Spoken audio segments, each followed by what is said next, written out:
Good morning, Eagles. Today is February 25th, and this is your Eagle Report. Anything is possible, yeah. Come on. Obama, I see you. Your boy Ro. Let's go.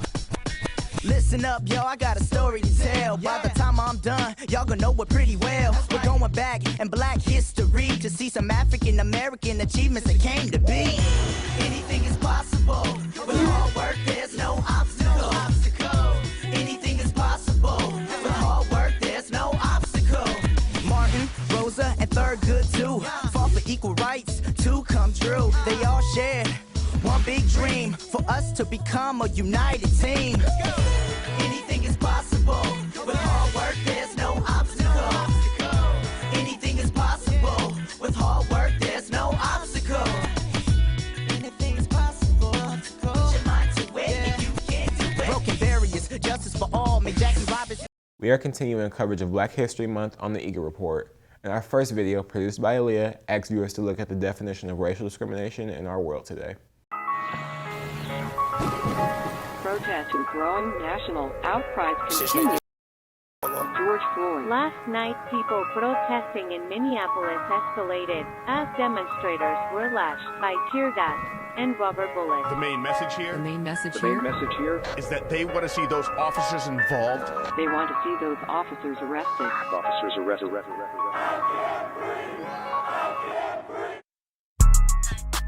It's bigger than black and white. It's a problem with the whole way of life. Can't change overnight. But we gotta start somewhere. Might as well go ahead, start here. We done had a hell of a year. I'ma make it count while I'm here. God is the only man I fear.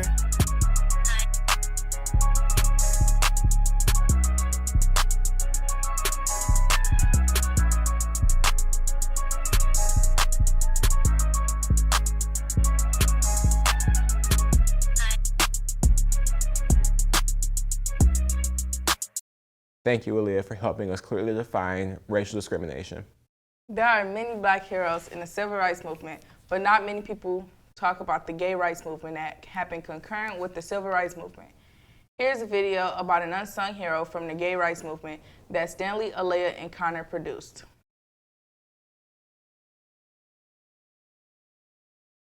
Marsha P. Johnson was a Black trans woman who was a force behind the Stonewall riots and surrounding activism that sparked a new phase of the LGBTQ+ movement in 1969.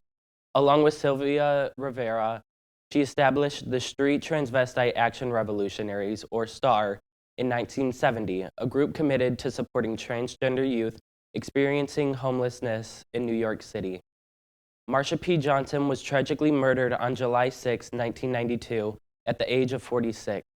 Her case was originally closed by the NYPD as an alleged suicide, but transgender activist Mariah Lopez fought for it to be reopened for investigation. In 2012, Marsha P. Johnson is now one of the most venerated icons of the LGBTQ+ history. Has been celebrated in a series of books, documentaries, and films. Her actions and words continue to inspire trans activism and resistance, and will continue to do so well into the future.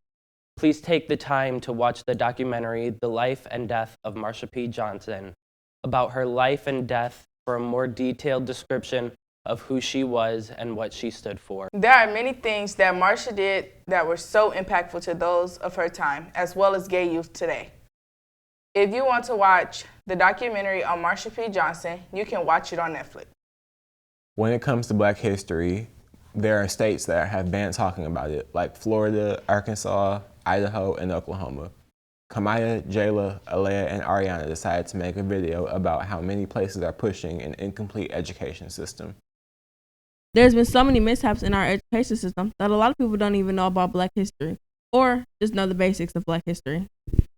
How do you feel about the educational system, Kamaya and Jayla?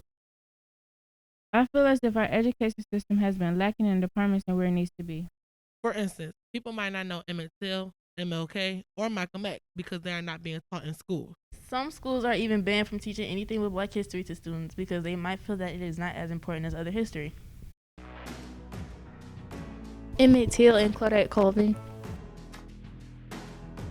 Outside of school, I learned about Claudette Colvin I think that's her last name. And inside of school, I learned about basically the people that everybody knows about, like Muhammad Ali, Martin Luther King, Malcolm X, Rosa Parks, Ruby Bridges. It is very important that we learn about our Black history and how it has changed our society. If we can learn about Christopher Columbus stealing land, we can learn about our Black history. There is so much to learn about Black history, especially how Black people made a lot of modern inventions. We wouldn't be using more than half of the things we use in our daily lives if it wasn't for Black inventions. So please teach people about our Black roots. It is very important that we stay educated about how they affect our lives for good. I'm gonna stand up, take my people with me. Together we are going to a brand new home.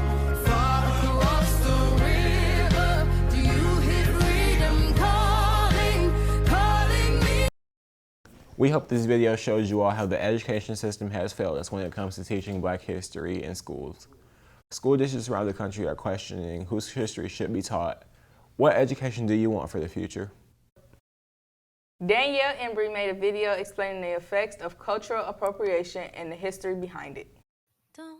Cultural appropriation is taking someone else's culture, rebranding it, and then selling it as something more appealing to a large audience to make profit, with having no actual understanding of the history behind the style. Due to the lack of research into the culture behind these styles, when explaining the idea or sharing the style, the audience is misinformed and is told the idea is new without any background knowledge on the history. Throughout history, branding has been used for several reasons, from defining tribes, social status, and other societal classifications, to mapping slave routes, and this tradition has been passed down through generations and become part of Black and African cultures. Today, braids are used to celebrate and honor one's ancestral roots as well as express personality and style. We also hope you learned some new information regarding cultural appropriation and the history behind it.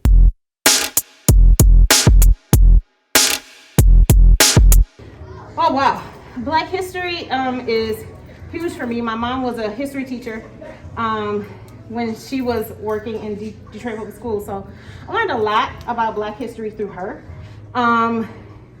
Even though my teachers gave me a lot, my mom gave me even more. Black history is super important to me because it teaches me about myself, my community. Black history is powerful. I think it's very important. You should learn about it. It could help you and benefit you in many ways, culturally and all that. I think you can't teach American history without teaching Black history.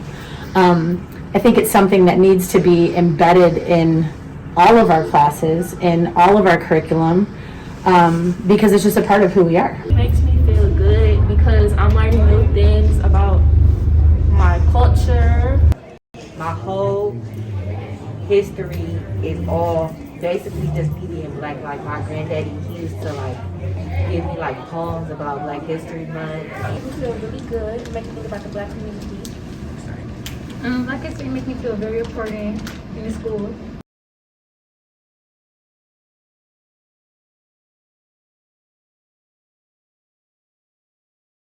Hi, I'm Armand Rashada. Welcome to Career Corner. This week, my colleagues and I, Morgan Williams and Keith Brooks, both took a special trip to George Maddox Chevrolet for a special interview and tour for you all to see and to maybe spark your minds for your future. Without further ado, let's get right into it. Hello, Alec. Our first question for you is, what made you want to take this career on? I enjoyed working on cars at a young age. I always liked the satisfaction of fixing a car. So. And what is your working hours like? I'd say full days, probably 8 or 9 hours a day, so 8 to 5. How much do you make starting off if you was early on and you're about to take this career on? Well, it's different at every dealership in that there's ways to go about it. You can start off as an apprentice, and now then you learn your way to become a full tech. Right. So I'm not sure what the starting wage is. What's the highest salary that this career can make? Jeez. For a skilled trade technician, you can make over $100,000. Can you name some of the jobs or career that's in this field? So there's automotive technician, that's what we do here. You could be a body technician, that's when you fix dents and things like that. There's painters, We have, like, here at the dealership, we have parts department. That's all automotive related. There's salesmen. Okay. What is the highest level of education? Standard, the technicians have 2-year degrees from a community college, but we always have continuing education. Every year GM will require us to do so much training to keep our top level technicians. Okay. And how much do you love your job on a scale of 1 to 10? I really enjoy my job. So I would say it's like a 8 or a 9.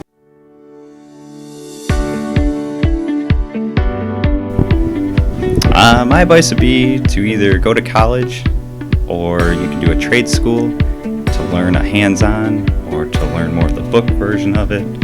Whatever's easier for you, whatever you prefer. Okay, thank you for your time today.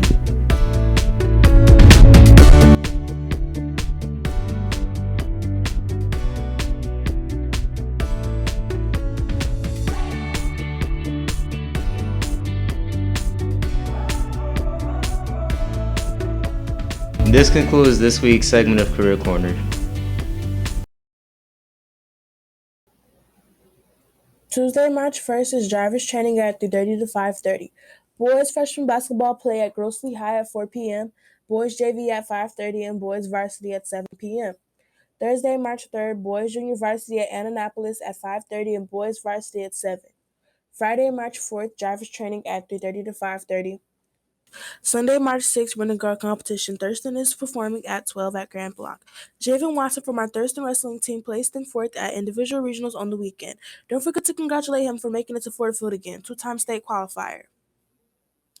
That wraps up our show for this week. Have a fun and safe weekend, Eagles, and don't forget to soar.